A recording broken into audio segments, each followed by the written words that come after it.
Damien ruins horror movies. It's time for episode, I think, 55. Damien ruins horror movies. In case you're tuning in for the first time, my name is Damien. And tonight, well, first of all, I'm going to get personal. I was walking out of my house. There was an envelope on my apartment today, and it said, after I paid my rent, my balance, I had a balance of 10 cents. Apparently, I still owe 10 cents, which is really strange to me because it was kind of like, it's like maybe they said I owed, because my rent kind of fluctuates. It's the same all the time, but they have this utility thing that they throw in to where it's like sometimes it's more, sometimes it's less. Plus, I pay utilities on top of that. It's annoying.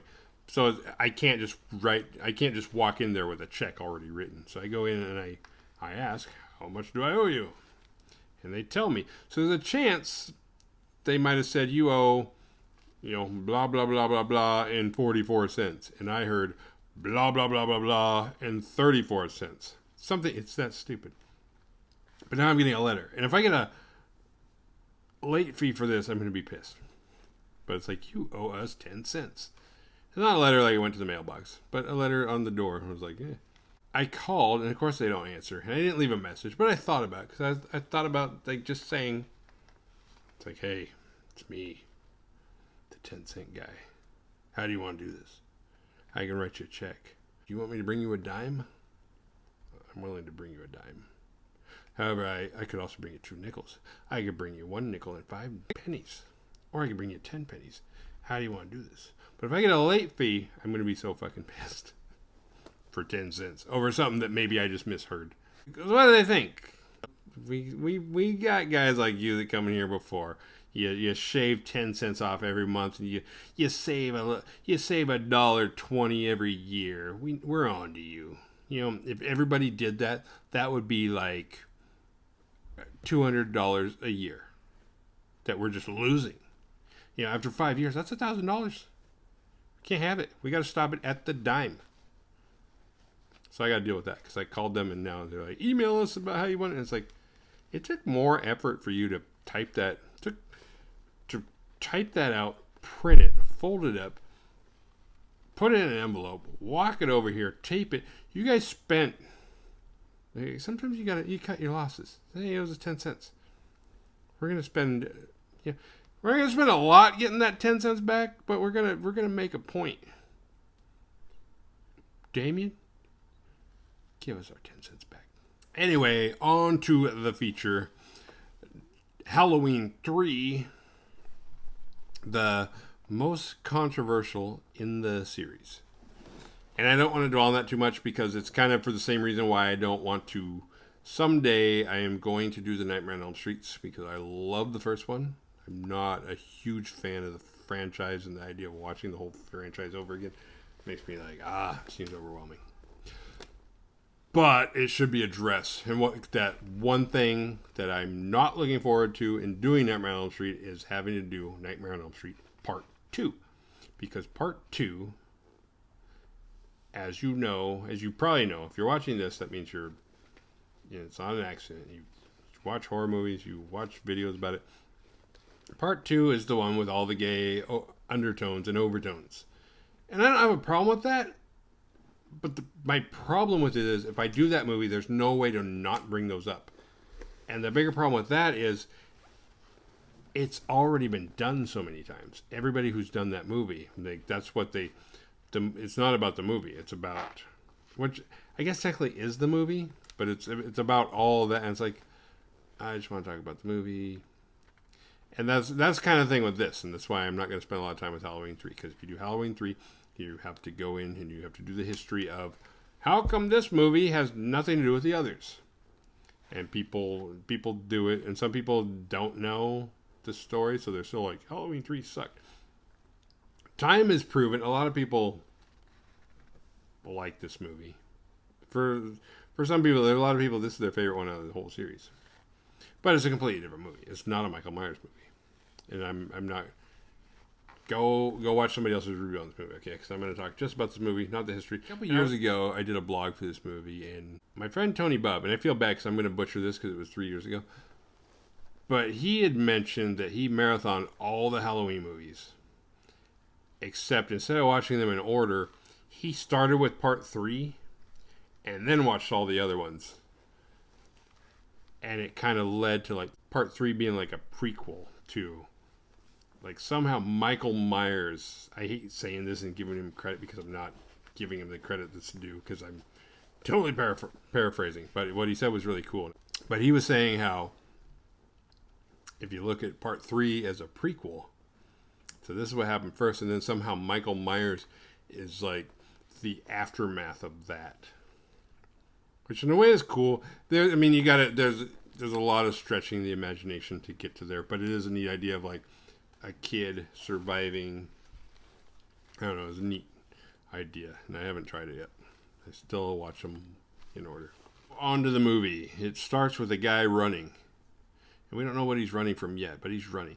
And this guy is our harbinger. He's saying, oh, they're going to kill us all. They're going to kill us all. Except at this point, we don't know what is going to kill us all. And then I forget, something happens. He gets stopped, but he ends up at a hospital. And next, we go on to meet Tom motherfucking Atkins playing Daniel Chalice. But anytime I do a Tom Atkins movie, I'm either going to call him Tom Atkins or Tom motherfucking Atkins. That's just the way it is, because that guy's a bad motherfucker. That's what happens when you're a bad motherfucker. You get to use your real name in every role you do. Tom Atkins goes to his ex-wife's house to visit his kids. And he's late, because he's a flake. And he's got masks for the kids. A little too late, because his masks are lame, because his wife already bought the kids these nice silver shamrock masks that they keep seeing commercials for on the TV. That annoying jingle that's in the rhythm of London Bridge is falling down. It's like, 8 more days till Halloween. And I'm going to tell you, because I'm not sure where you can watch this movie unless you have the Blu-ray set. If you do have the Blu-ray or DVD or whatever, I know with this Blu-ray DVD, do not put this movie in before you're about to go to sleep.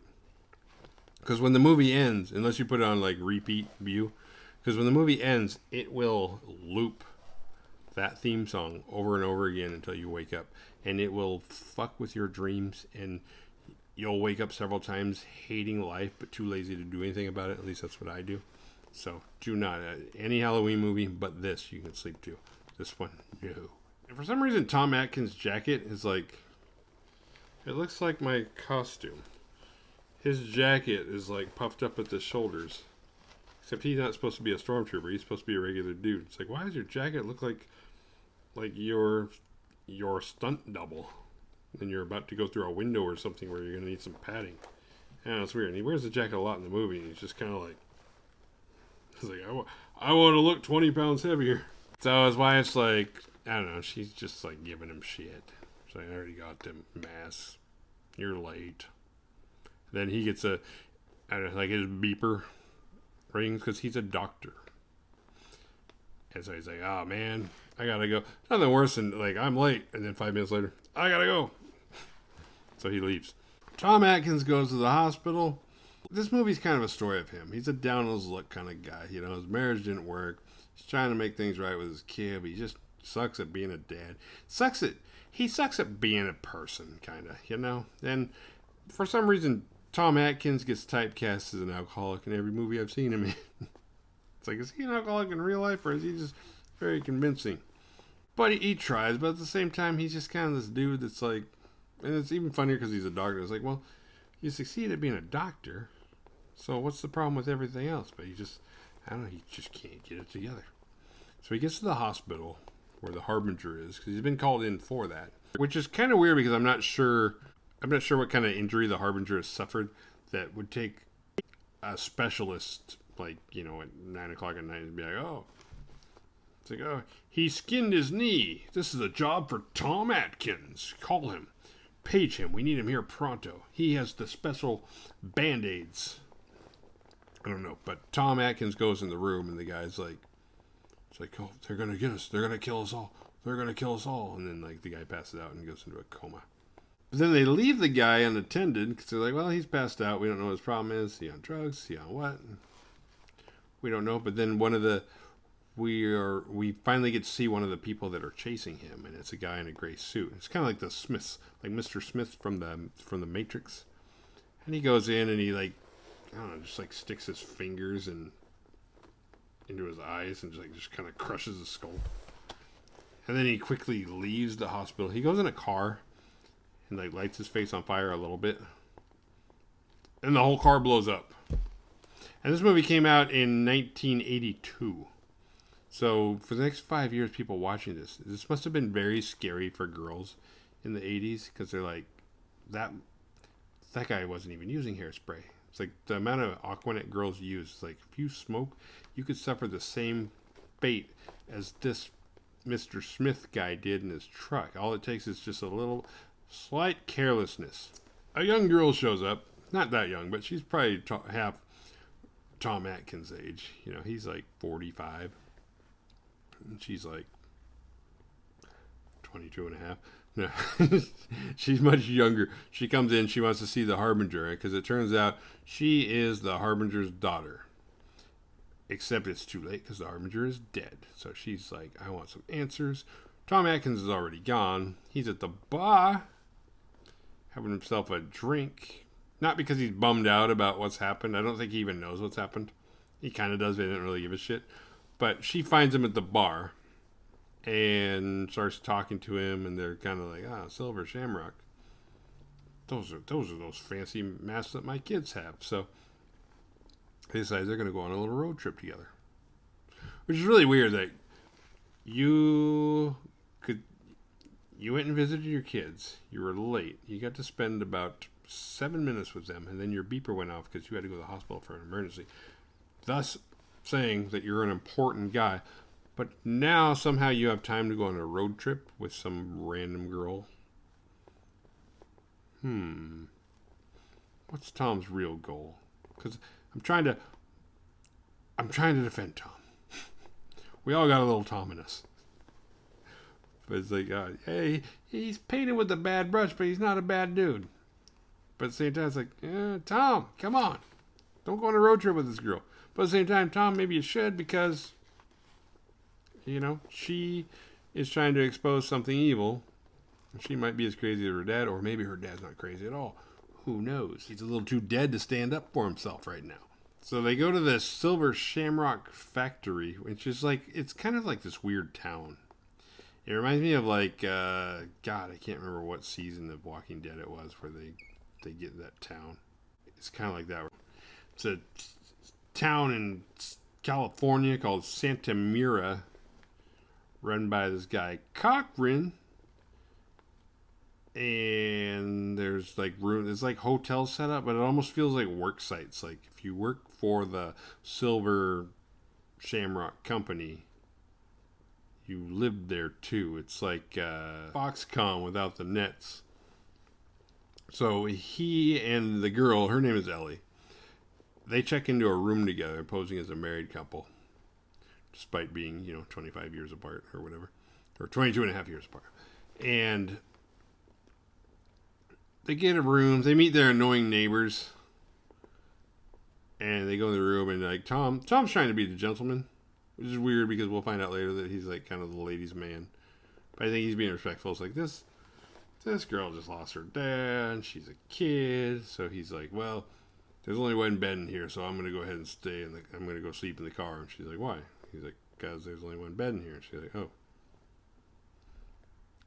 And then he said something stupid, but it was like, it worked. He's like, why?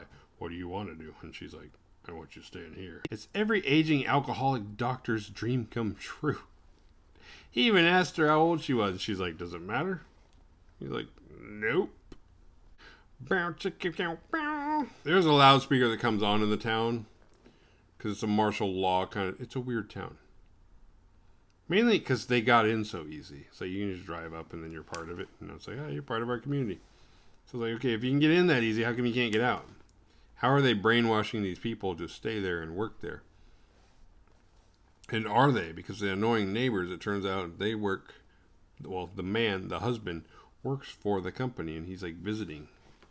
But like at 6 o'clock is considered nighttime, and everybody has to go into their rooms for the night, and nobody can come out. There's another lady in the room next door to them. Her name is Marge, and she had worked for the company, and now she's back visiting because she's disgruntled. She's pissed about something, and so she's there to like. She's kind of doing what Ellie's dad was doing, but just in a more effective and subtle way. It's like she's playing to like I'm gonna take this company down, but she didn't get the chance to because she finds all these masks have like this little token on the back, and inside the token there's like a microchip, and there's a laser that shoots out of there, and the laser shoots her in the face, and like all these worms and shit start crawling out of her skull, and bugs, and she dies. It's really weird. It's like how did a laser make that? I don't know. But the Cochrane paramedics come, and they're like, oh, and Tom overhears them say, oh, it's a misfire. And so Tom's like, what the fuck? What's a misfire? That's a weird way to describe this thing that happened because it gets pretty big, and there's all this. So he's like, that doesn't make any sense. And he calls Betty, the nurse, back at the hospital. He calls her, and he's like, hey, that guy that blew himself in the car, what's going on with that? And she's like, funny that you mentioned that, because short of knowing that a guy was in that car and got blown up, we have no other evidence that there was a human in the car. We found no human remains whatsoever. I found some metal that doesn't belong in that kind of a car, like little things like that, but nothing human-like. But there's a little bit of a flirtiness between Tom and Betty, which makes me believe it's like, oh, good old Tom. You old dog. You working Betty, and now you're working Ellie. You're doing both chicks at the same. Well, not doing, but you know what I mean. Tom's kind of the ladies' man. No wonder you're late to your kid's appointment. Shame, Tom. Tom does go out for a walk after hours after he's not supposed to because of martial law and all that stuff. And he meets a homeless guy who asks him for some change and then wants a swig off of his flask. And that guy tells him, it's like, man, this place is bad. They're going to try and kill everybody. You should be careful and you should get out of here. And Tom's like, oh, all right. And then later, one of the Mr. Smith gray suit guys, they find that homeless guy and rip his head off with their bare hands. Cochrane catches on to Tom and realizes it's time to put a stop to that. And they capture Tom. So they're like, what are you doing here? You don't work here. Here's some guy. What, you're a doctor? You're a cop? You're going to what? It doesn't matter. We're going to kill you. But before we kill you, we're going to let you in on our evil plan. See, we got all these masks, and we're counting down to Halloween. We're trying to get as many kids to wear them as possible. And then he demonstrates the plan on the annoying kid next door in front of him. The annoying kid's dad works for him. So he's showing how ruthless he is, because it's like, it's his best salesman, and his best salesman's like, well, how come I'm not getting any like updates on what we're going to be selling next year so I can work my game so I can have another profitable year? And like, because you're going to be dead. Which doesn't make sense. Like, why would you kill your best? This guy sold all that stuff, which made it possible for you to kill. Unless you're going to kill so many people this year that you don't need it next year. I don't know. There are plot holes in this story, but the overall story is kind of the witchcraft that I'm not sure. Oh, the witchcraft kind of ties in with.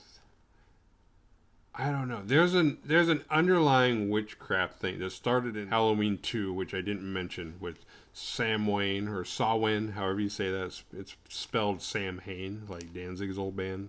You know, after the Misfits, before Danzig, Samhain was sandwiched in between those, but it's pronounced Samhain, which Loomis was an expert in, but couldn't pronounce the goddamn word right. Neither can I, but I don't claim to be an expert. So there's this weird witchy thing going on in this being called Season of the Witch. But I'm not sure how it ties in. But anyway, it does have to do with sacrifice. Oh, that's the tie-in. Because Cochrane wants to sacrifice all these kids as like kind of an appeasement for the gods. You know, kind of Kind of like what people think some political groups in this country might be doing, where you sacrifice the kids and drink the blood for immortality or something kind of like that. That's what Cochran's doing. We know who Cochran's voting for this election. And that poor little bratty piece of shit dies. And his family dies. But at 9 o'clock on Halloween night, that commercial is supposed to go on. And it's supposed to activate all the little microchips and the tokens of the masks. And the kids are supposed to be wearing them watching TV at that minute. And they will all die and suffer the same fate at the same time to appease the gods. Tom manages to escape the room that they locked him up in. And he manages to find Ellie, and he rescues her.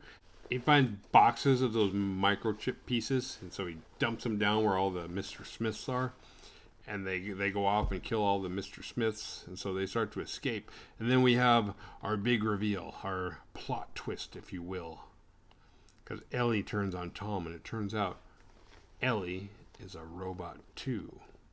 Which is weird. Sorta.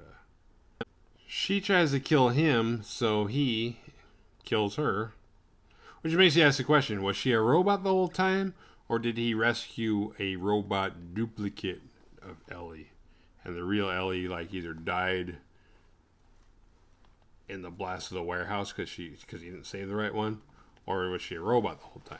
And did he fuck a robot and not know it was a robot? And more importantly, if a girl more than half your age wants to have sex with you, no questions asked, and you look like Tom Atkins, she's probably a robot. Meanwhile, while this is going on, his other little love interest, the girl, the autopsy chick back at the hospital who couldn't find human remains in that car, Betty, she got killed by one of the Mr. Smiths. So now it looks like Tom Atkins is assed out. Literally. Eventually, Tom winds up at the tow truck station where it all started.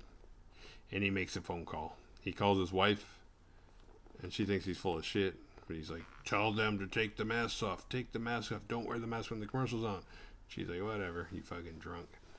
And then he calls the TV stations.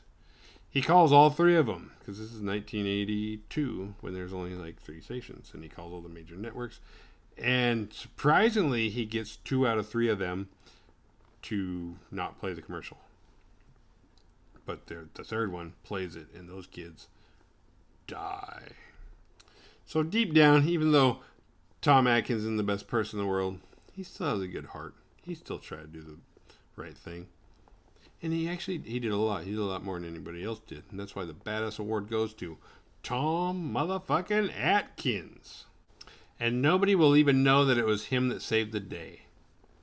But he didn't do it. He didn't do it for that. He did it because he was doing the right thing. And that's what you're supposed to do. Isn't that the definition of integrity? To do the right thing even when no one's looking. And that's what Tom Atkins did. I don't know how you feel about this movie. As a Halloween movie, yeah, I get it. It sucks. It's disappointing when you're like, all right, I want to see the third one. And then you watch this, you're like, what the hell is this? But this on its own, this isn't even that scary. It's more of a sci-fi. It does have kind of a They Live feel. But it's still a good movie. It's just... It's not fair to this movie for you to think, all right, I don't know. You get it. What did we learn? Survival tips. Don't talk shit to Cochran if you can't back it up. Take the severed arm off your car door handle before you start driving. And try and be a little more original when you're picking out a fucking Halloween costume. Jesus Christ. That it was the year everybody picked one of 3 things. If you like this, hit like and subscribe because there's going to be more. This is the 3rd one. I'm hoping to put out another one this week, but I'm falling behind. It's harder than it looks. But thanks for watching. Thanks for subscribing. And I don't know. Thank you for being. I'll see you next time.